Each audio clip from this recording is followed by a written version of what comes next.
Vamos agora ler o capítulo 18 de Êxodo, que vai falar sobre a visita de Jetro a Moisés. Versículo 1 diz: Jetro, sacerdote de Midian, sogro de Moisés, ouviu todas as coisas que Deus tinha feito por Moisés e por Israel, seu povo. Ouviu como o Senhor havia tirado Israel do Egito. Jetro, sogro de Moisés, foi até ele, levando consigo Zípora, a mulher de Moisés, depois que este havia enviado até ele, juntamente com os 2 filhos dela. Um dos filhos se chamava Gerson, pois Moisés tinha dito: Fui peregrino em terra estranha. O outro se chamava Eliezer, pois Moisés tinha dito: O Deus de meu pai foi minha ajuda e me livrou da espada de Faraó. Jetro, sogro de Moisés, juntamente com os filhos e a mulher deste, veio a Moisés no deserto, onde estava acampado junto ao monte de Deus. E Jetro mandou dizer a Moisés: Eu sou seu sogro, Jetro, estou chegando, com sua mulher e os seus filhos. Então Moisés foi ao encontro do sogro, inclinou-se e o beijou, indagando pelo bem-estar um do outro, entraram na tenda. Moisés contou a seu sogro tudo o que o Senhor havia feito a Faraó e aos egípcios, por amor de Israel, e a todas as aflições que enfrentaram no Egito, e como o Senhor lhes havia livrado. Jetro ficou contente com todo o bem que o Senhor havia feito a Israel, livrando-o das mãos dos egípcios, e disse: Bendito seja o Senhor que libertou vocês das mãos dos egípcios e da mão de Faraó. Agora sei que o Senhor é maior do que todos os deuses, porque livrou este povo das mãos dos egípcios, quando agiram arrogantemente contra o povo. Então Jetro, sogro de Moisés, ofereceu um holocausto de sacrifícios a Deus e Arão e a Deus, de sacrifícios a Deus. E Arão e todos os anciãos de Israel vieram para comer com o sogro de Moisés na presença de Deus. Aí vem a nomeação dos auxiliares, versículo 13. No dia seguinte, Moisés sentou-se para julgar o povo, e o povo estava em pé diante de Moisés desde a manhã até o pôr do sol. Quando o sogro de Moisés viu tudo o que ele fazia ao povo, perguntou: Que é isto que você está fazendo ao povo? Por que você fica sentado sozinho e todo o povo está em pé diante de você desde a manhã até o pôr do sol? Moisés respondeu ao sogro: É porque o povo vem a mim para consultar a Deus. Quando eles têm alguma questão, vem a mim para que eu julgue entre um e outro, e eu lhes dou a conhecer os estatutos de Deus e as suas leis. O sogro de Moisés, porém, lhe disse: Não é bom o que você está fazendo. Com certeza todos ficarão cansados, tanto você como este povo que está com você. Isto é pesado demais para você. Você não pode fazer isso sozinho. Escute agora o que vou dizer. Eu o aconselharei, e que Deus esteja com você. Represente o povo diante de Deus, leve suas causas a Deus. Ensine-lhes os estatutos e as leis, e faça com que conheçam o caminho em que devem andar e a obra que devem fazer. Procure entre o povo homens capazes, tementes a Deus, homens que amam a verdade e odeiam a corrupção. Coloque-os como chefes do povo, chefes de 1.000, chefes de 100, chefes de 50, chefes de 10, para que julguem este povo em todo o tempo. Toda a causa grave trarão a você, mas toda a causa pequena eles mesmos julgarão. Assim será mais fácil para você e eles ajudarão a levar a sua carga, a levar essa carga. Se você fizer isto, e se essa for a ordem de Deus, então você poderá suportar e também todo este povo voltará em paz ao seu lugar. Moisés atendeu às palavras do seu sogro e fez tudo o que ele tinha dito.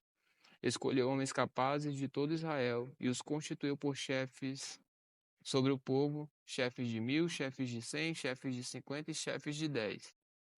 Estes julgaram o povo em todo o tempo. A causa grave trouxeram a Moisés, e toda a causa simples eles mesmos julgavam. Então Moisés se despediu de seu sogro Jetro, e este voltou para a sua terra. E agora vamos para o capítulo 19, que vai falar sobre Deus falar com Moisés no Monte Sinai. Versículo 1 diz: No terceiro mês depois da saída dos filhos de Israel da terra do Egito, no primeiro dia desse mês, eles chegaram ao deserto do Sinai. Tendo partido de Refidim, vieram ao deserto do Sinai, no qual acamparam. Ali Israel acampou em frente ao monte. Moisés subiu para encontrar-se com Deus. E do monte o Senhor o chamou e lhe disse: Assim você falará à casa de Jacó e anunciará aos filhos de Israel: Vocês viram o que fiz aos egípcios e como levei vocês sobre asas de águia e os trouxe para perto de mim. Agora, pois, se ouvirem atentamente a minha voz e guardarem a minha aliança, vocês serão a minha propriedade particular dentre todos os povos, porque toda a terra é minha. E vocês serão para mim um reino de sacerdotes e uma nação santa. São estas as palavras que Moisés falará aos filhos de Israel. Moisés foi, chamou os anciãos do povo e expôs diante dele todas essas palavras que o Senhor lhe havia ordenado. Então todo o povo respondeu a uma só voz: Tudo o que o Senhor falou, faremos. E Moisés relatou ao Senhor as palavras do povo. O Senhor disse a Moisés: Eis que virei a você numa nuvem escura para que o povo ouça quando eu falar com você e para que também creiam sempre em você. Porque Moisés tinha anunciado as palavras do Senhor ao povo. O Senhor disse a Moisés: Vá ao povo e consagre-o no dia de hoje e amanhã, que eles lavem as suas roupas e estejam prontos para o terceiro dia, porque no terceiro dia do Senhor, à vista de todo o povo, descerá sobre o monte Sinai. E estejam prontos para o terceiro dia, porque no terceiro dia o Senhor, à vista de todo o povo, descerá sobre o monte Sinai. Marque ao redor do monte limites para o povo, dizendo: Tomem cuidado para não subir o monte nem tocar a extremidade. Todo aquele que tocar o monte será morto. Mão nenhuma tocará nele. Se o fizer, será apedrejado ou flechado. Quer seja animal, quer seja homem, não viverá. Quando soar longamente a trombeta, então subirão o monte. Moisés desceu do monte para junto do povo e consagrou o povo, e lavaram as suas roupas. E Moisés disse ao povo: Estejam prontos no terceiro dia, que até lá ninguém tenha relações com sua mulher.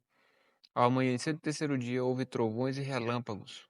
Uma espessa nuvem cobriu o monte, e ouviu-se um forte som de trombeta, de maneira que todo o povo que estava no arraial tremeu de medo. E Moisés levou o povo para fora do arraial ao encontro de Deus, e puseram-se ao pé do monte. Todo o monte Sinai fumegava, porque o Senhor havia descido sobre ele em fogo. A fumaça subia como fumaça de uma fornalha, e todo o monte tremia com violência. E o som da trombeta ia aumentando cada vez mais. Moisés falava e Deus lhe respondia no trovão. O Senhor desceu sobre o monte Sinai, sobre o alto do monte. O Senhor chamou Moisés para o alto do monte, e Moisés foi até lá. E o Senhor disse a Moisés: Desça e avise ao povo que não ultrapasse o limite até o Senhor para vê-lo, para evitar que muitos deles sejam mortos. Também os sacerdotes que se aproximam do Senhor devem se consagrar para que o Senhor não se volte contra eles. Então Moisés disse ao Senhor: O povo não poderá subir o monte, porque tu nos advertiste, dizendo: Marque limites ao redor do monte e consagre-o. E o Senhor respondeu: Vá, desça. Depois você subirá, e Arão virá com você. Porém, o sacerdote e o povo não deverão ultrapassar o limite para subir ao Senhor, para que Deus não se volte contra eles. Então Moisés desceu ao povo e lhe disse tudo isso. Vamos para o capítulo 20 de Êxodo, que vai falar sobre os 10 mandamentos. Versículo 1 diz: Então Deus falou todas essas palavras. Eu sou o Senhor, seu Deus, que eu tirei da terra do Egito, da casa da servidão. Não tem outros deuses diante de mim. Não façam para você imagem de escultura, nem semelhança alguma do que há em cima do céu, nem debaixo da terra, nem nas águas debaixo da terra. Não adore essas coisas, nem preste culto a elas, porque eu, o Senhor, seu Deus, sou o Deus zeloso, que visito a iniquidade dos pais, dos filhos, até a terceira e quarta geração daqueles que me odeiam. Mas faço misericórdia até 1000 gerações daqueles que me amam e guardam os meus mandamentos. Não tome o nome do Senhor, seu Deus, em vão, porque o Senhor não terá por inocente o que tomar o seu nome em vão. Lembre-se do dia do sábado para o santificar. 6 dias você trabalhará e fará toda a sua obra. Mas o sétimo dia é o sábado dedicado ao Senhor, seu Deus. Não faça nenhum trabalho nesse dia, nem você, nem o seu filho, nem a sua filha, nem o seu servo, nem a sua serva, nem o seu animal, nem o estrangeiro, das portas para dentro. Porque em 6 dias o Senhor fez os céus e a terra, e o mar e tudo que neles há. E ao sétimo dia descansou. Por isso o Senhor abençoou o dia de sábado e o santificou. Honre o seu pai e sua mãe, para que você tenha uma vida longa na terra que o Senhor seu Deus lhe dará. Não mate, não cometa adultério, não furte, não dê falso testemunho contra o seu próximo, não cobice a casa do seu próximo, não cobice a mulher de seu próximo, nem o seu servo, nem a sua serva, nem o seu boi, nem o seu jumento, nem coisa alguma que pertence ao seu próximo. E agora vai falar sobre Moisés, mediador entre Deus e o povo, versículo 18. Todo o povo presenciou os trovões, os relâmpagos, o som de trombeta e o monte fumegante. E o povo, observando, tremeu de medo e ficou de longe. Disseram a Moisés: Fale-nos você e ouviremos. Porém, não fale Deus conosco, para que não morramos. Moisés respondeu ao povo: Não tenham medo. Deus veio para provar vocês e para que o seu temor esteja diante de vocês, a fim de que não pequem. O povo estava de longe em pé. Moisés, porém, se aproximou da nuvem escura onde Deus estava. E aí vai falar sobre as leis a respeito dos altares, versículo 22. Então o Senhor disse a Moisés: Assim você dirá aos filhos de Israel: Vocês viram que dos céus eu lhes falei. Não façam deuses de prata ao lado de mim, nem façam para vocês deuses de ouro. Façam um altar de terra para mim, e sobre ele vocês sacrificarão os seus holocaustos, as suas ofertas pacíficas, as suas ovelhas e os seus bois. Em todo lugar onde eu fizer celebrar a memória do meu nome, virei até vocês e os abençoarei. Se vocês fizerem um altar de pedras para mim, não o façam de pedras lavradas, pois se fizerem uso de ferramentas, vocês terão profanado o altar. Nem subam ao meu altar por degraus, para que ali não seja exposta a sua nudez.